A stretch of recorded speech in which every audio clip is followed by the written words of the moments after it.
There it goes.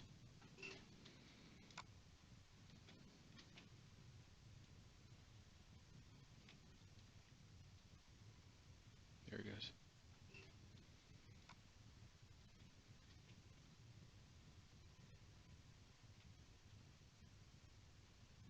There it goes. There it goes.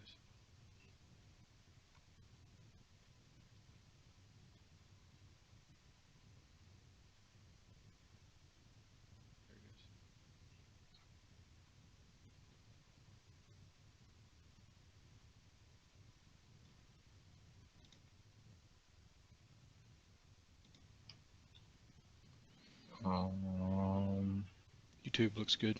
Oh, today is the 1st, isn't it? Yeah. Does YouTube sound good? YouTube looks good. Oh, today is the 1st, isn't it? Cool. Well, not sure what's going on with Twitch, but we are live and on the air on YouTube. So Twitch may pick up. It says it's streaming, but who knows what's going on with that. Anyway, welcome to the Foolish Tech Show. It is Thursday afternoon, and we are here mainly to provide you with support and answer any questions about our products and services. Otherwise, we'll spend the time talking shop stuff and random things, this and that, and various relations. On that point, if we are talking about anything, everything is the opinion and matter of the own person, not of the entire company. And yeah, you can join our IRC chat to talk to us directly during the show if you'd like at foolishtechshow.com, and we'll be more than happy to talk with you directly about any of the stuff. So, welcome, welcome. How's everybody doing today? Doing real well. Doing real well. I got to finish another honeypot detection video today. Hopefully we can get that up in the near future. Basically pitting that feature of CryptoPrevent version 8 against Cerber 5, this 5 series of Cerber. And look, it did quite well in my initial test there. So you can take a look at that hopefully in the coming day or so, or 2 or 3 or 4. 5.10.1, Phoenix says. Oh, excellent. So if that's, yeah, that was the sample that Phoenix provided me with. So he's pointed that out, 5.10.1. And that didn't do terribly good job up against the honeypot feature. It basically got to our first honeypot file and stopped dead in its tracks. Yay! Yay. Sorry for spoiler for you guys, but I was kind of excited about that. And I know a couple of other users have requested some updates, some updated videos, and I haven't forgot about that. Sorry, we've just been kind of caught up with the release of 8 and responding to all of that. But we'll start to put more of those out as things move forward and as I can get samples. But it looks like Phoenix is going to keep me busy with that. So I expect to have many in the future. Yay. Thanks, Phoenix, and you're welcome for the shirt and the flash drive. Glad you like them. Hope they fit. We were out of triple XL. So, cool. That's what the shipping expense was for. Cool. Well, otherwise, we had another ticket that Tank had brought out that someone wanted to know some updates on some of our other software, and Nick isn't here right now, so he might be upset with me saying this, but he's been working on getting our internal tools over onto the D7X basis and said that it has a lot similar with D7.2. So since he was able to get it over to the D7X base fairly easily, he's really excited about being able to convert D7.2 over to the D7X base sooner than anticipated, possibly. So we might see some things coming out quickly from there. He does have to finish the internal tool. He's still doing some work and testing on that stuff, and some of our other internal stuff we got working on. But otherwise, it's sounding really good and looking really good from what he was saying. And then basically once we get the rest of version 8 out, which is basically just the bulk portion right now, the white label has been updated and should be ready for you. But we're still working on the bulk part, and that will lead into management console and DSS and possibly D-maintenance updates from there.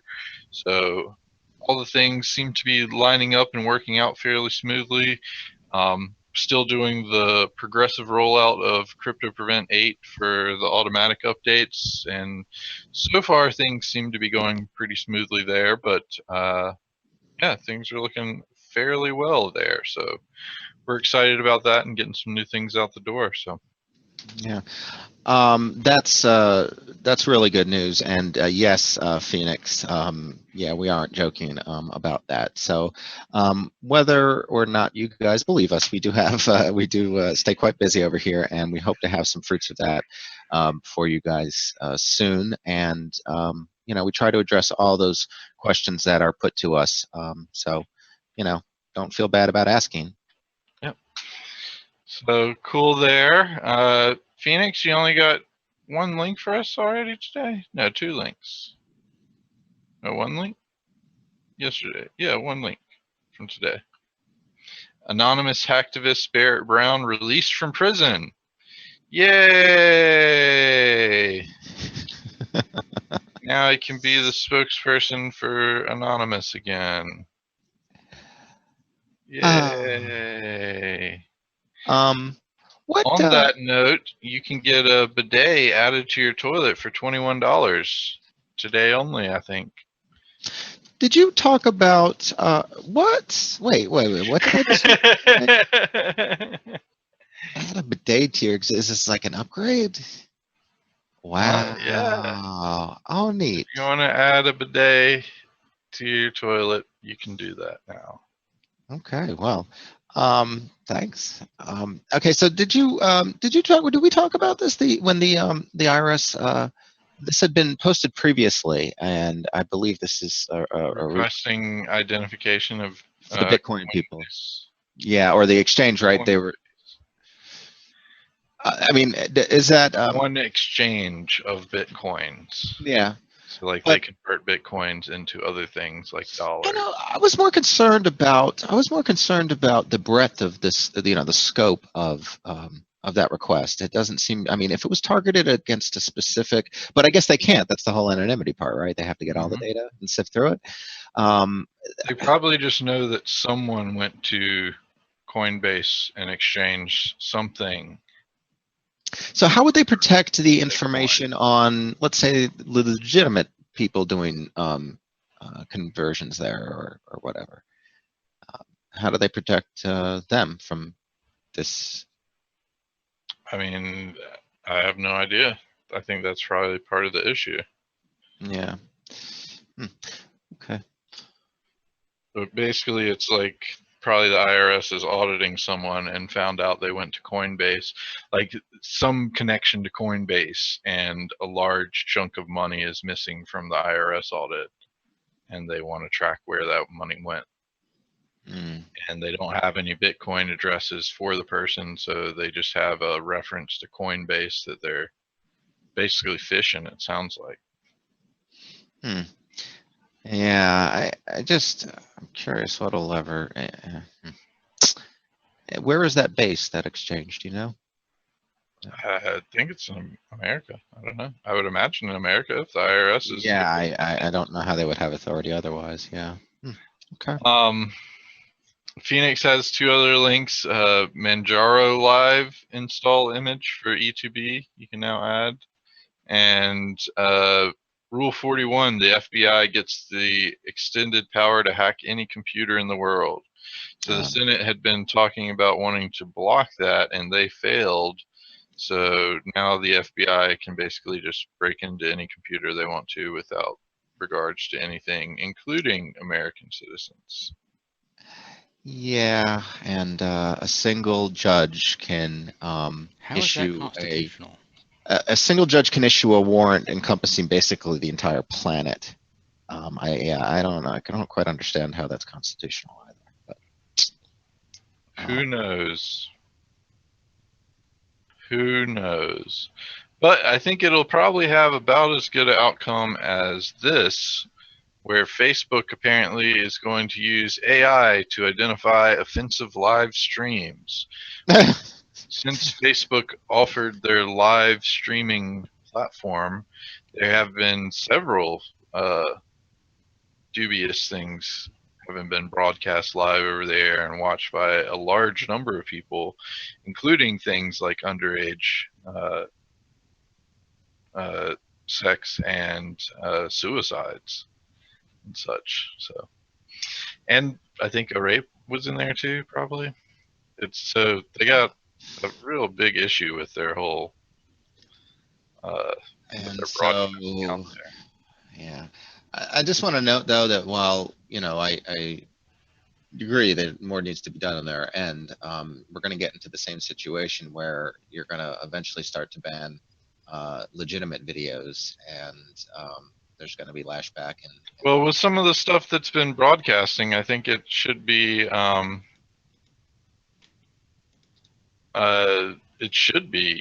catching stuff that's like it would be better to have false positives than to let some of these things slip, I believe. oh yeah, Anybody can watch those live streams if they have privacy settings set right. So I tend to agree. that's like anybody in the world could be watching a snuff film, essentially. That's not good. And it seems like they have little to no preventions against that in place. So, Hey, tech guy, welcome back. Glad to have you here. And apparently, believe it or not, Windows XP increased its market share last month. Another What? link to Phoenix there. What? How? Jeez. Yeah. By the way, I can't get it to. I can't get it to activate. I can't get XP to. I imagine not. They Genuine probably have shut those servers authentication. off. Yeah. I might be able to call the phone number if it's still active. But I hadn't tried that yet. Looks like you're cool if you've been activated previously, but yeah, reinstallations seem to be a challenge with that. Yeah. So bad news for Russia Space Agency and ISS today. Apparently Russia was doing the resupply mission for ISS and their rocket blew up after launch. Cargo ship destroyed during launch to space station. Oh, when did that? That happened. Was reported today. Oh wow. Yeah, it was like just a few hours ago. Russians been having problems. So I don't have the story in front of me, but they were previously talking about how the U.S. would outstrip them in launches for the first time in history, and that's actually a huge big deal. Russia is typically the go-to place for most places to launch their vehicles, and that kept. That was a big business for them.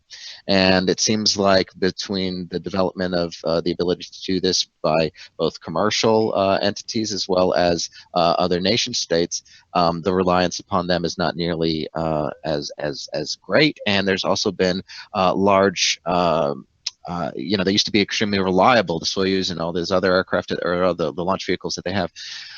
That's not the case. It's aging apparently, and they're not keeping up with the maintenance of them, and the reliability has markedly gone down, from what I understand. So they're hitting some bumpy waters. It looks like China and the U.S. are going to succeed in that. Now, obviously, it's not NASA really launching the stuff right now. It seems to be our private companies doing that. So. No, don't get me wrong. There's still Americans going to Russia all the time to get launched up to the space station, but it's not at quite the pace that it was. And there was another story even about them having 3 seats. Typically, they would take up 3 astronauts at a time up to the ISS, and that's been reduced. 1 seat will remain empty, and it'll only be filled with 2 on a couple of these missions. So, really bumpy waters. The resupply mission was unmanned, right? Usually, those are unmanned. Yes. They didn't mention any casualties, so I assume so. Yeah. Well, this was cool. A Tesla gun. Some dude built a Tesla gun, and it just shoots sparks out. Very intimidating, but doesn't really actually do anything. But it's pretty cool. Freaking Tesla gun.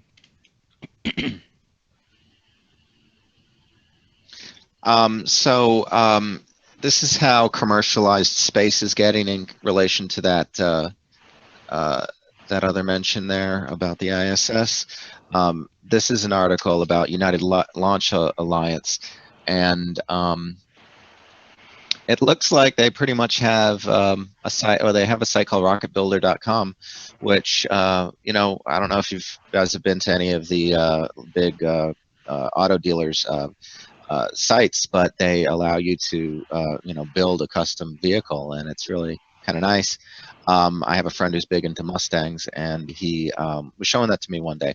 Well, at any rate, apparently you can do the same thing with your satellites and the rockets that are going to deliver them. So, wow, cool.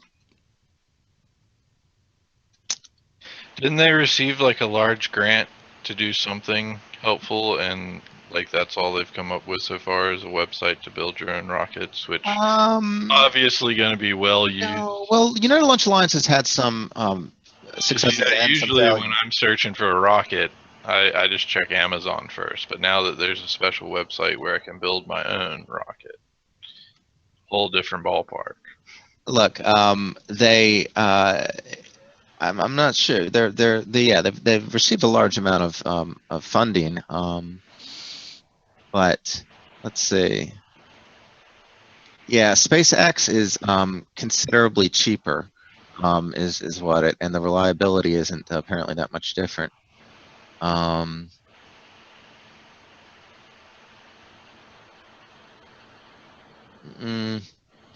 I mean, I don't know. I don't know that I would buy anything online. Well, Like I mean, that. if you're, what I was saying, getting at is if you're in the market for a rocket, I doubt that you're like jumping online to build your own. No, but if you, for instance, you're at a company that considerably does have the resources to launch communication satellites into orbit, okay? You're working for one of those companies, and you have, hey, let me see, this is our current, you know, we've got our current project, we're going to be launching these satellites, and this is their budget for it. Let me see if I can bring something to the table. And instead of me having to negotiate with somebody, fly somewhere and see something and blah, blah, blah, do all that, maybe I can just quickly go to this website, get a base idea, and see if it's going to pan out. And if it does, then I can take it a step further and make some further context to see if you know, if you can make it happen. I kind of see that as the benefit of it.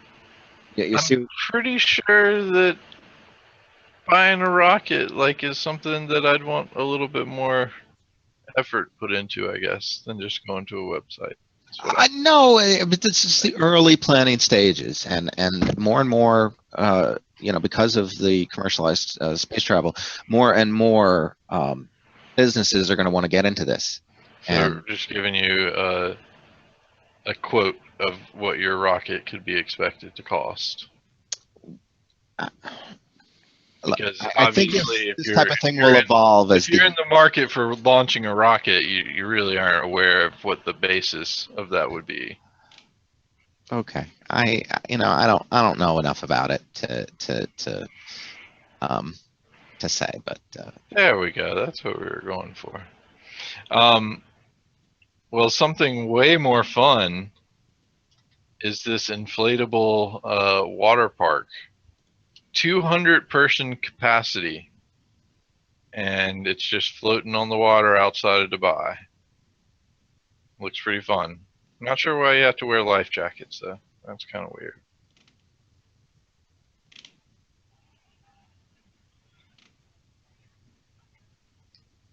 Oh, and Tech Guy gives us a link, spacetravel.com, space-travel.com. Let's see what this is.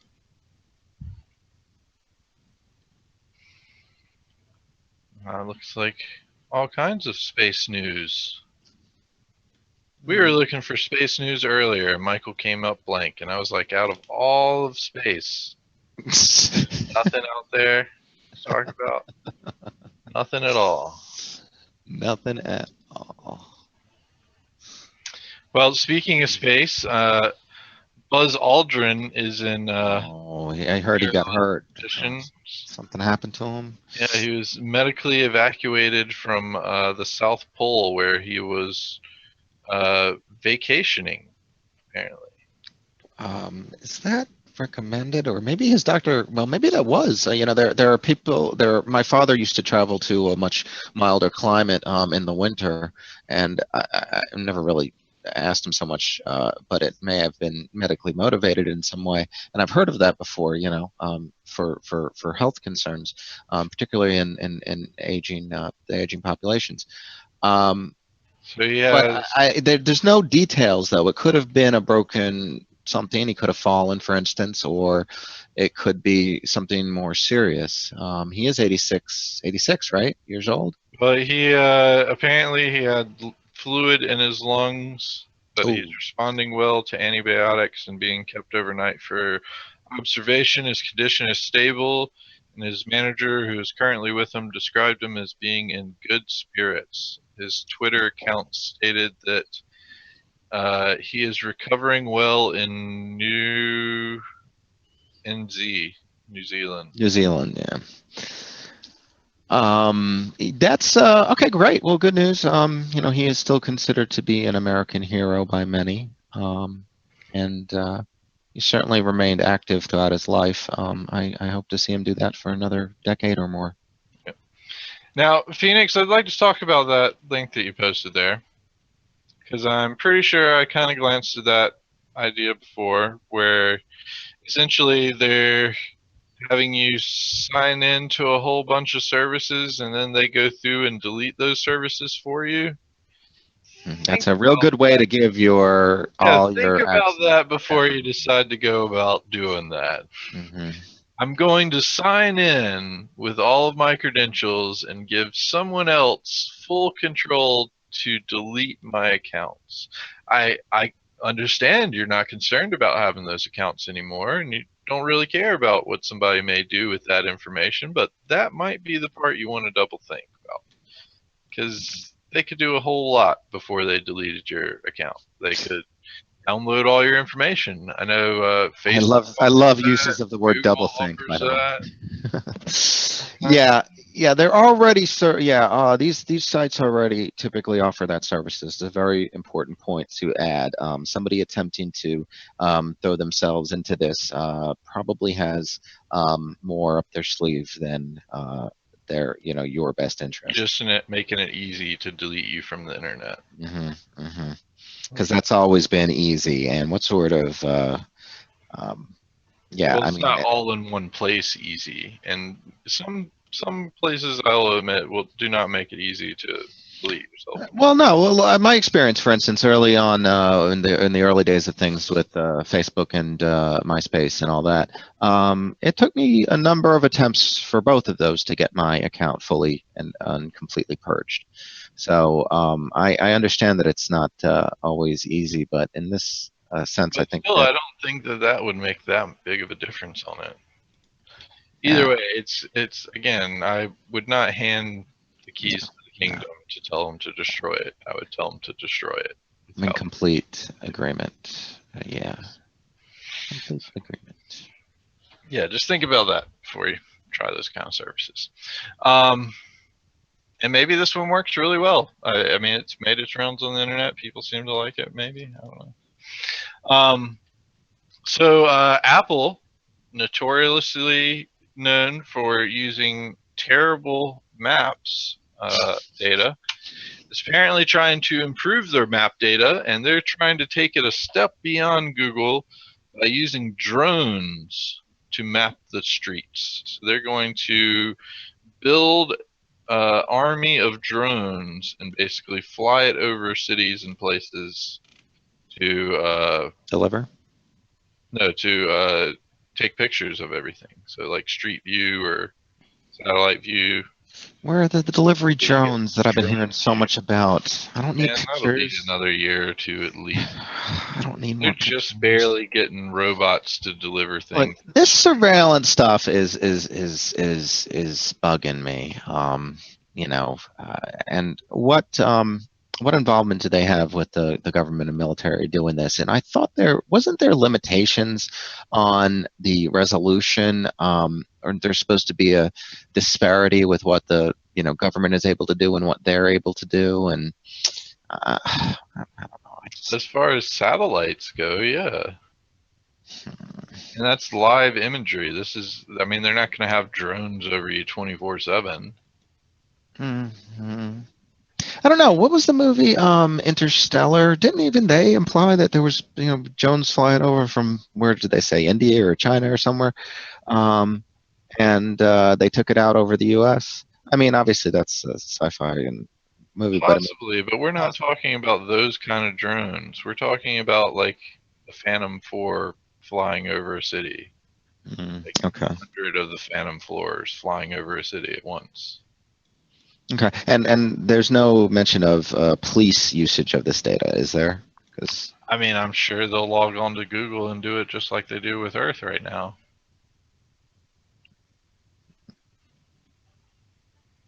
yeah, I guess it's going to be offered to everybody, right? Yeah.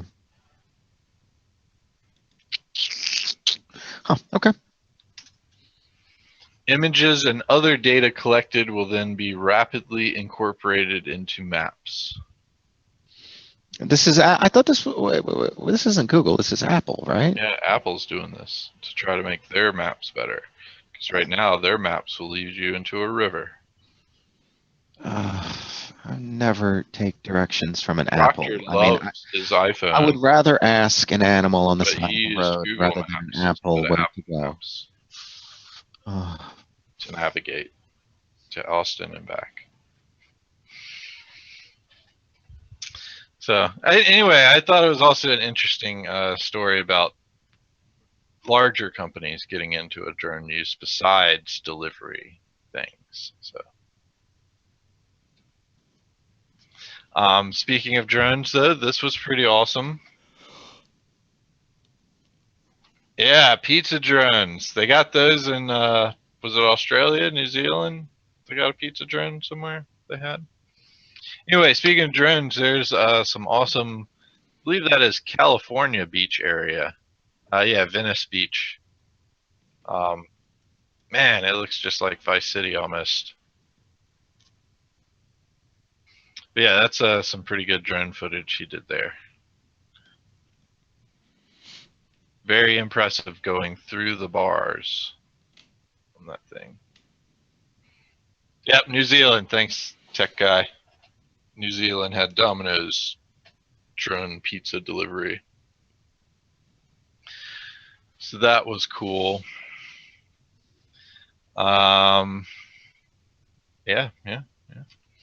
So I thought this was a neat little program, kind of interesting, especially if you go around to lots of different corporations, like in our industry, possibly, where you're going to several business clients and they have specific drives mapped that you need to have mapped when you're connected to their network.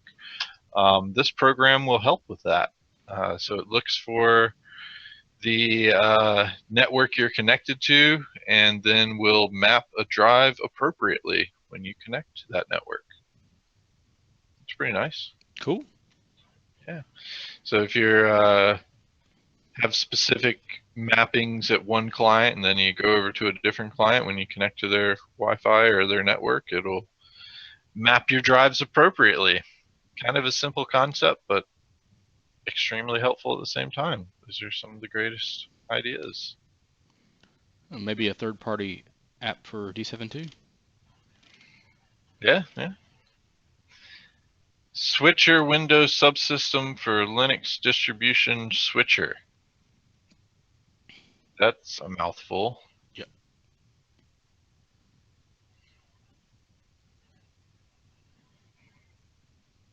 Purpose of this project is to let you easily download and install new Linux distributions under the Windows Linux Windows subsystem for Linux and seamlessly switch between them. Oh, that's nice. Cool. But it looks like Johnny's back. Johnny, are you back? I think she said she was. So we had talked about the fires in the Great Smoky Mountains and having driven through them.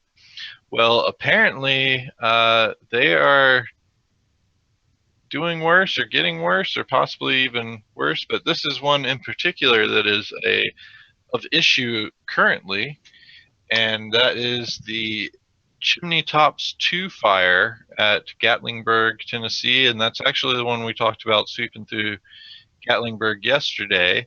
But there is a link to a map of where the fire is hit. And then I wanted to also point out this map. This map is about what you see in that fire map. So just take that into consideration, and you can kind of zoom in and check out some of the stuff there. Definitely switch to satellite view, see some of all the trees and things that are possible fire issues. But here's some more information on the timeline of this fire. Looks like it started Sunday, I believe, the 23rd of November, and has been raging since then, or so 2 weeks ago. Last Monday, possibly. Anyway, it's been going a while, and maybe it was the 29th, and it started this week. But anyway, they got a lot of information on it with that place. But what brought me into checking into all of that stuff was this video made its rounds yesterday, and it's about 5 minutes long, so it is a little bit of a lengthy watch.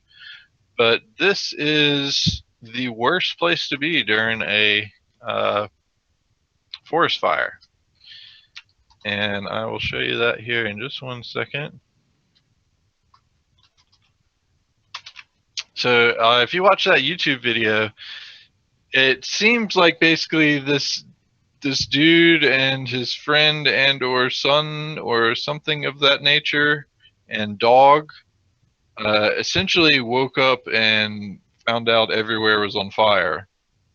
And this is them in their truck trying to get out, and they go one route and they get stuck and have to turn around and then go back the other route.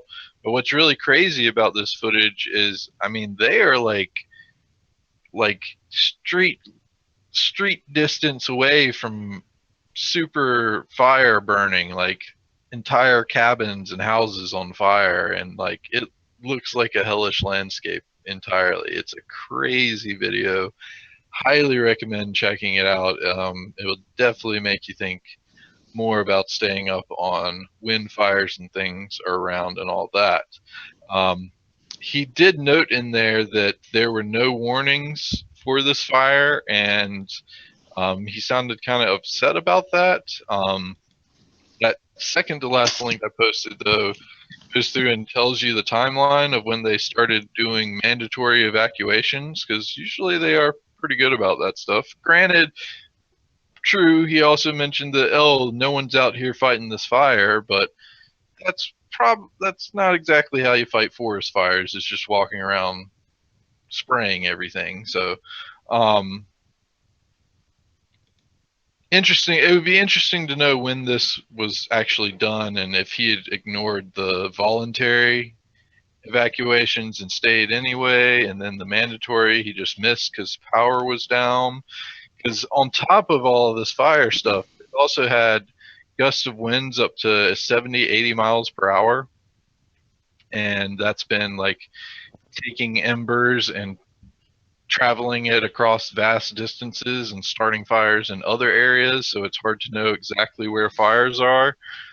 Actually, in that first link I posted about it, where you have the map, you can kind of see that it's like jumped great distances and started fires in other various locations around the top north area there. So they're battling a whole lot there, and if someone puts you under voluntary evacuation for an area from a fire, go ahead and leave. Don't stay. It's not a good idea.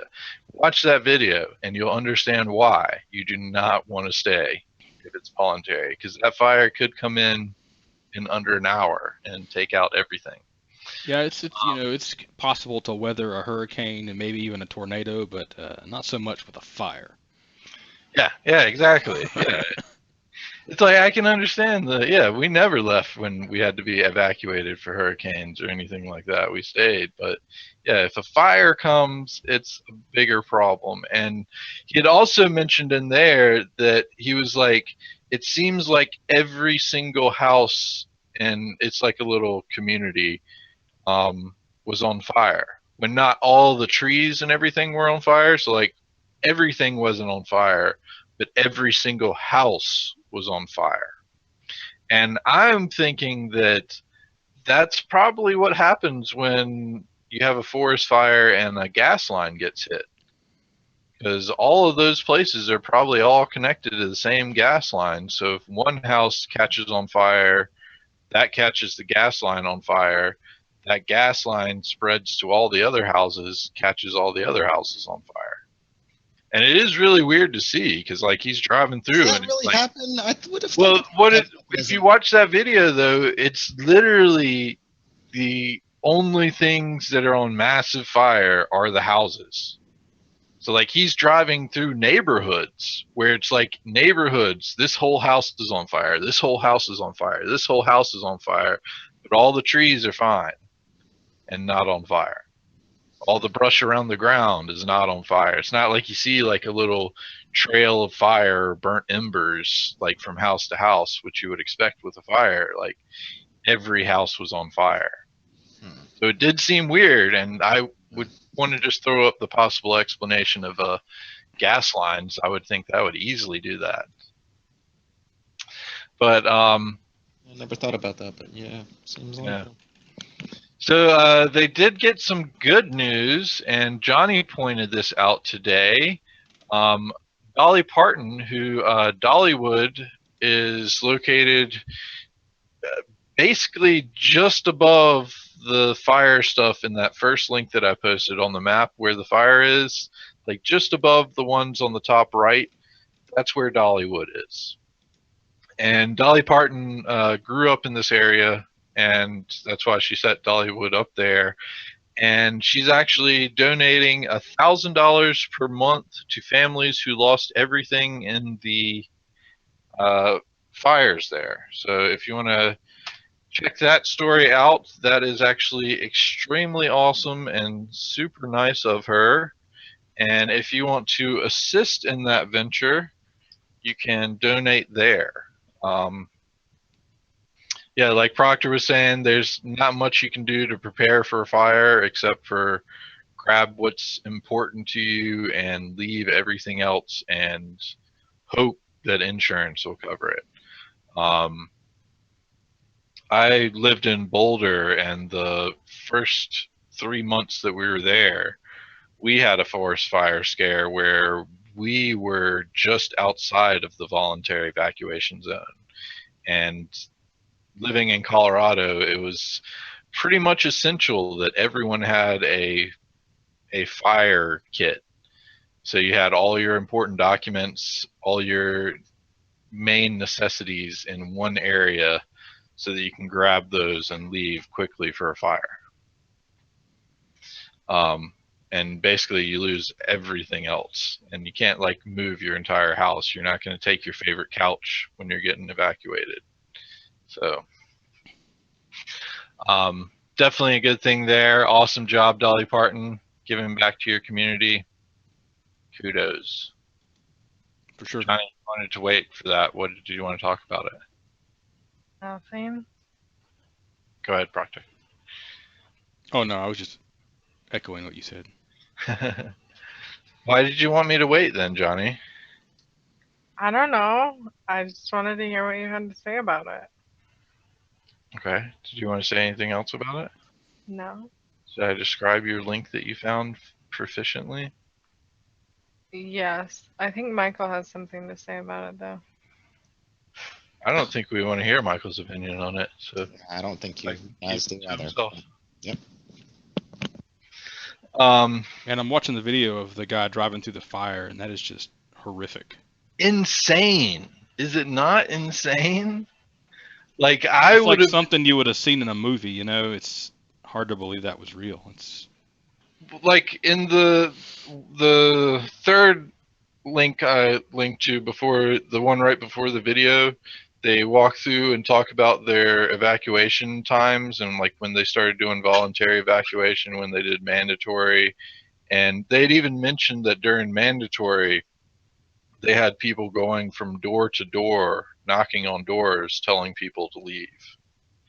So that guy being stuck in there, it could have been an easy oversight. He is a little bit on the outside and in a private community. Maybe they told someone in the private community and thought that they would tell everybody else, and they didn't. They just grabbed all their stuff and left, or something to that effect happened. But man, he was in a tight spot when he decided to get out.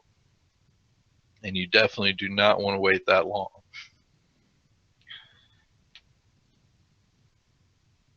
So, crazy video though. Definitely a crazy video. On a lighter note, in Kansas, some police had set up a wildlife camera. Apparently, a couple found it and decided to take funny photos with costumes that they had for a few nights in a row in front of it. So whoever ended up reviewing saw them just messing around.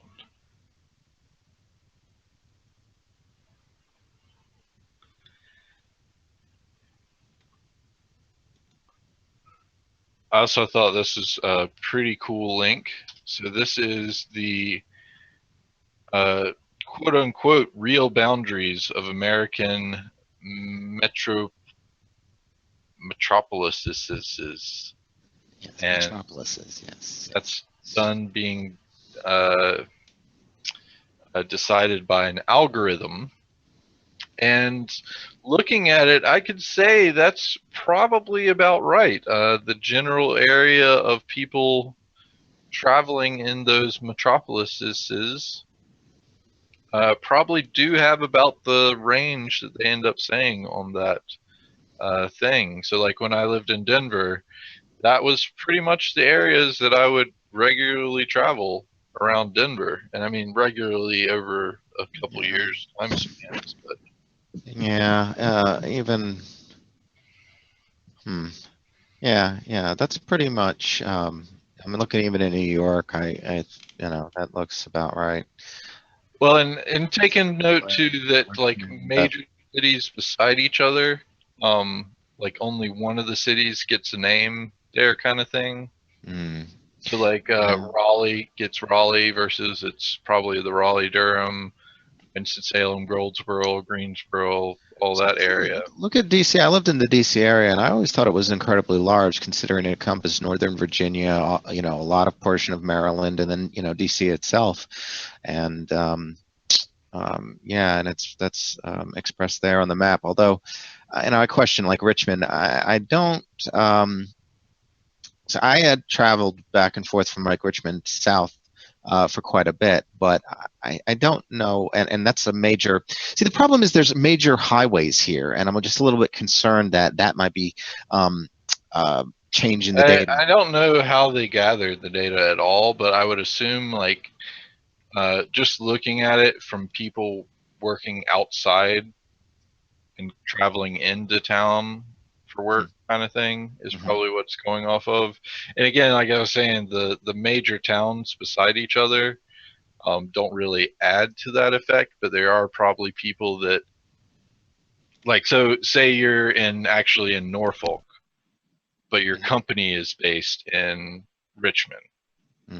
So you live in Norfolk, but you work for a company that's based in Richmond. Maybe it's taking that data and saying, oh, even though you work in Norfolk, you're actually Richmond based, so you travel that far, something like that. But I don't like know. Savannah and Charleston, are just labeled under Savannah, and those are two entirely separate cities with pretty good distance between them. Good point. San Antonio has Austin lumped in with it. I thought that was kind of weird. I would have thought that Austin would have gotten a bigger naming point than San Antonio, but Yeah.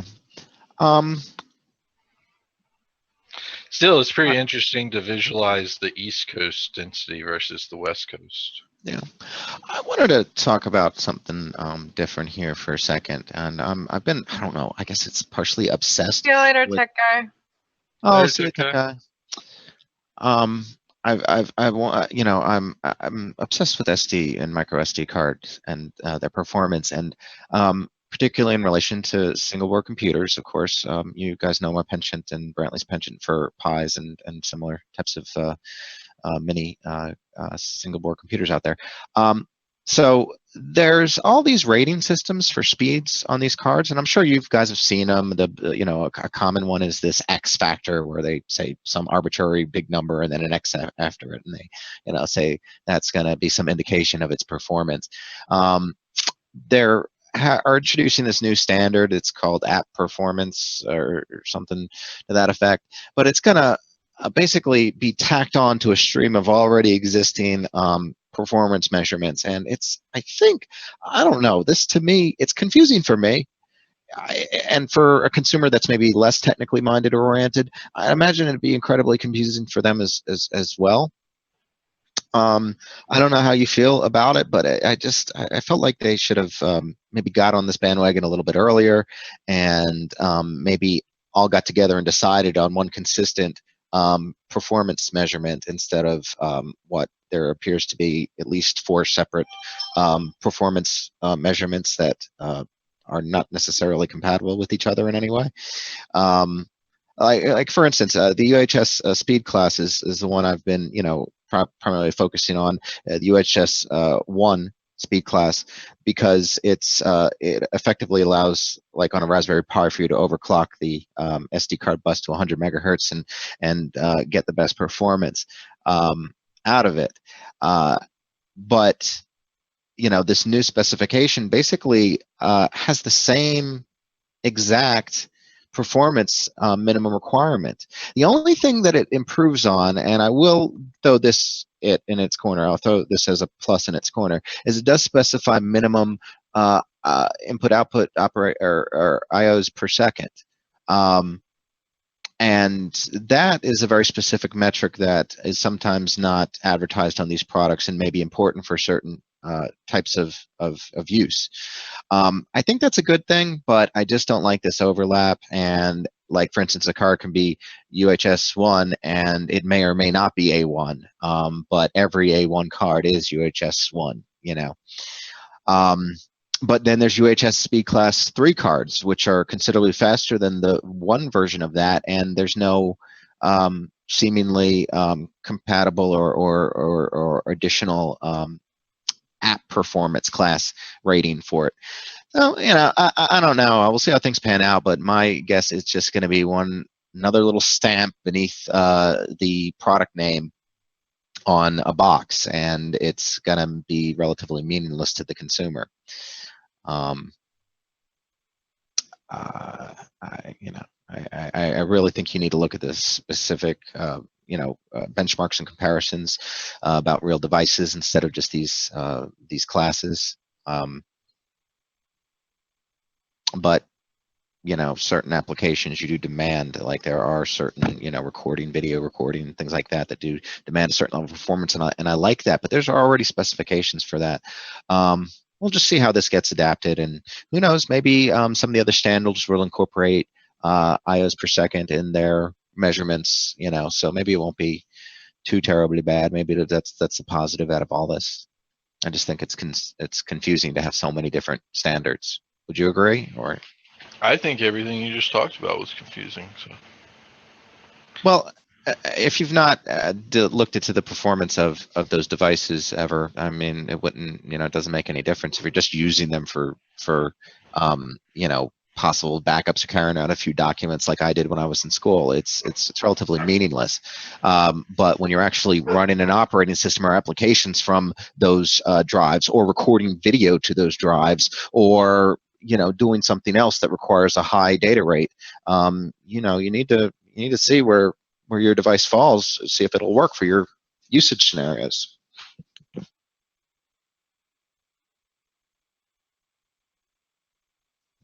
Well, I thought this was pretty interesting. Seagate is coming out with a terabit hard drive, and the promo that they're giving you with this is it automatically backs up to Amazon Drive.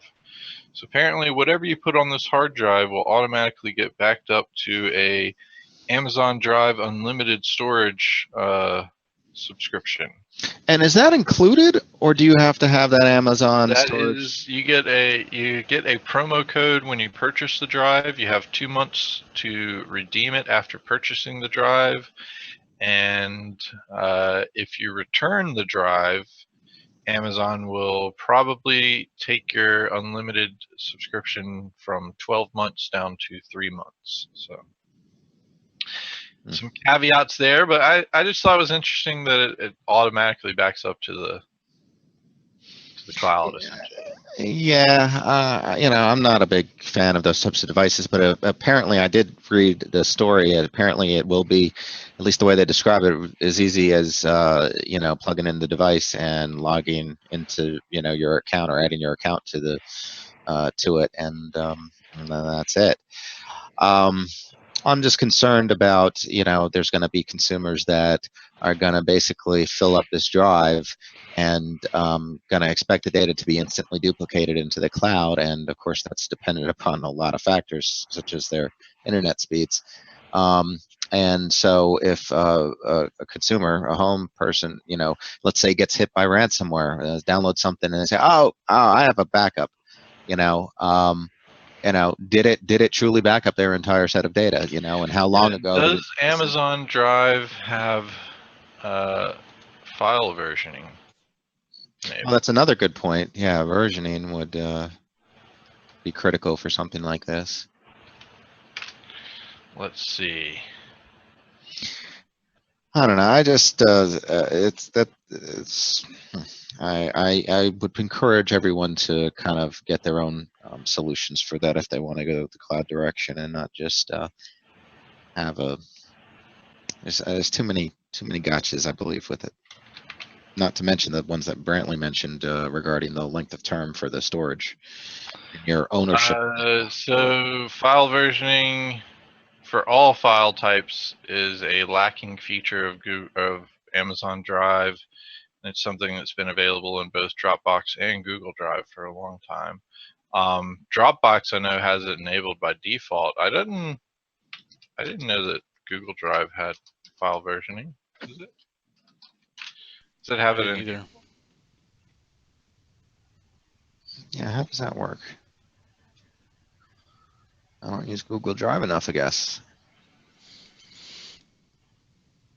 Yeah, that's right. I really don't use Google Drive, actually. No wonder. Yep, managed version. So they got it enabled. Cool. Well, good on you, Google. Good on you. I thought Dropbox was the only one that had that, but Glenn points out he's using Sugar Sync due to its versioning system. So Dropbox and Google have it. Amazon is lacking in that area, but that's a big drawback. And this may just be a partnership to simply push up Amazon's numbers, in the field, and may not actually be all that much otherwise.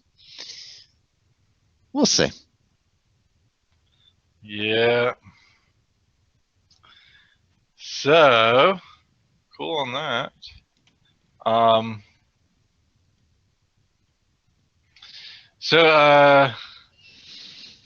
And Phoenix uses SyncThing, and Rclone is a great tool as well. Anyway, I thought this was pretty cool. After a long ado, Red Dead Redemption is coming to PlayStation and PC. So I may finally get to actually play that game. I only got to watch my friend play it on his PlayStation 3, like several years. It's an absolutely wonderful game. Yeah, I've heard it's extremely good, and I really liked watching him play it, but he never let me play it. So, it'll be cool that it's coming to PlayStation 4 and the PC. I believe the PC is going to be the PlayStation Now streaming option, though, possibly. But check it out on December 6th. You can get that, and then, of course, next fall they are slated for Red Dead Redemption 2, which we had talked about on the show. Yeah, I'm looking forward to that. I thought this was super awesome. We had talked about Comma 1 and him being basically shot down by regulations, and he went off and open sourced his technology. So GeoHot open sources his semi-autonomous car technology. Basically, it's an aftermarket add-on to make your car homebrew self-driving, basically.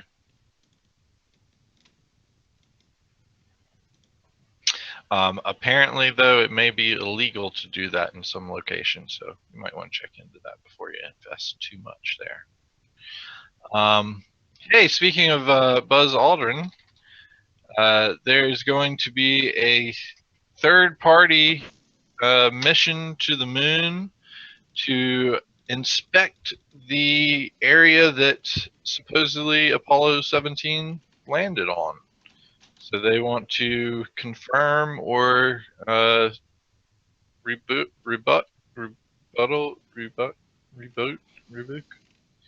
They want to confirm or deny the. But yeah, there. Okay, yeah. Theory. There are some conspiracy theorists still out there that do not believe mankind, particularly the U.S., landed on the moon in 1969. Well, specifically that date, although I'm not clear whether or not they believe subsequent missions, such as the Chinese missions to they obviously haven't put a man on the moon, but they've had some impact devices and some orbiting assets up there, I believe. So I really, it's hard to believe that that's still a thing. But so apparently they are not confirmed doing this yet. Can't you see the flag with a telescope from Earth? I mean, essentially what they're doing. What? No, you definitely maybe like a big telescope, like a Hawaiian style telescope, not a good question. Buy your own telescope's not going to see a flag on the. That's crazy. Apparently, it's just one of the teams that's going for the Google Lunar X Prize. You need a 200-meter diameter telescope to see it, by the way. I'm sorry to interrupt you. But the Google Lunar X Prize is what? No.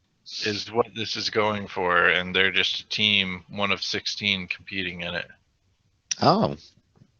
Well, if it puts it to rest, I'd say that's a good thing. But 200 meters, the largest telescope now on Earth is, I believe, the Keck telescope in Hawaii, and that's 10 meters. Did you just Google how big a telescope do you need to see a flag on the moon? Yeah, pretty much. And somebody told you needed a 200-meter telescope? Yeah, that's what they said. The first results, but... So even the big-ass telescopes weren't going to be able to see it. Yeah, that's a good point. I'm glad I put that into perspective. I guess I didn't really consider how small a flag is. Yeah, that's what I was thinking. Like, they didn't put maybe a football field size flag. Yeah, they didn't put a Grand Canyon flag up on the moon. Yeah. Oh man, that would have been awesome if they did, though. Think of that. If every time people looked at the moon, there was just this big American flag. That would be freaking awesome. Screw you, conspiracy theorists. Just look at the American moon. Glenn got a kick out of that too. That would be pretty awesome. It appears that nobody ever went back to check on the flag, and they're not even sure that it's still standing.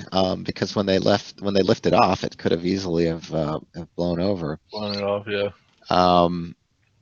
Wow, I would have thought we would have made some efforts to look at that, but I guess maybe that's the whole reason why these conspiracy theorists are still having questions, because nobody has bothered to go back. That's why. I think Michael just volunteered. Oh yeah.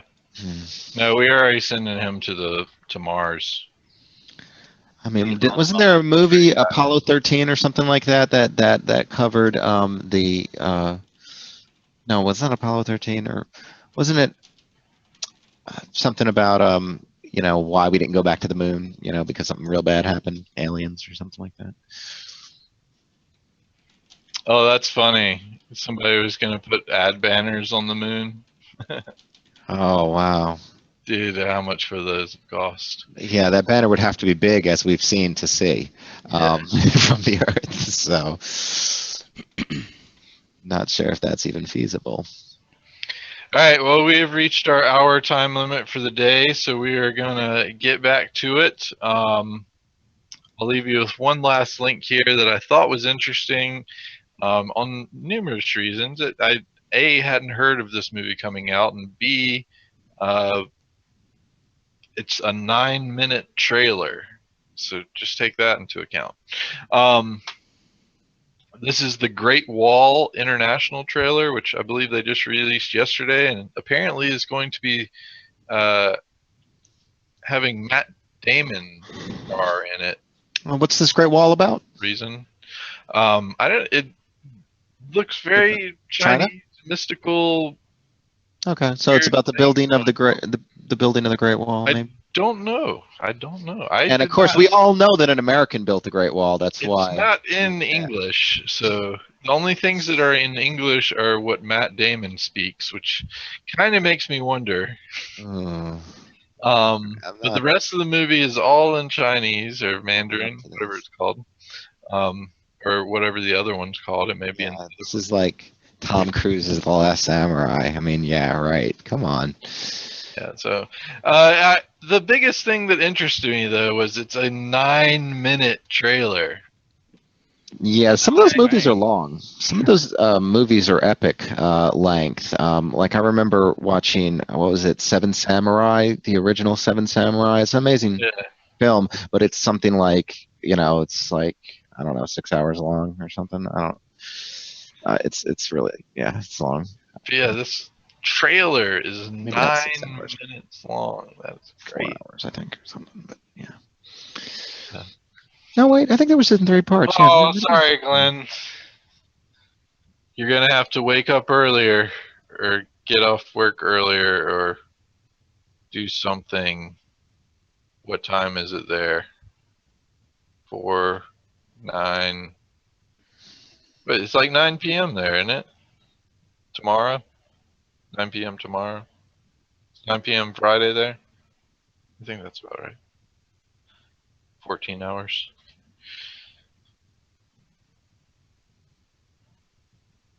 Yep, wake up earlier. Oh, is it 9 a.m.?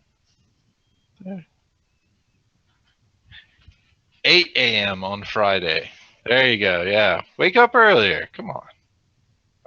And no place to say that kind of thing. But all right, well, we are going to wrap it up today. Glenn, you can catch us tomorrow at 10 a.m. Saturday, your time. There you go. So thanks everyone for watching us. We'll be back at 6 p.m. our time, Eastern Standard Time, tomorrow for our Friday show.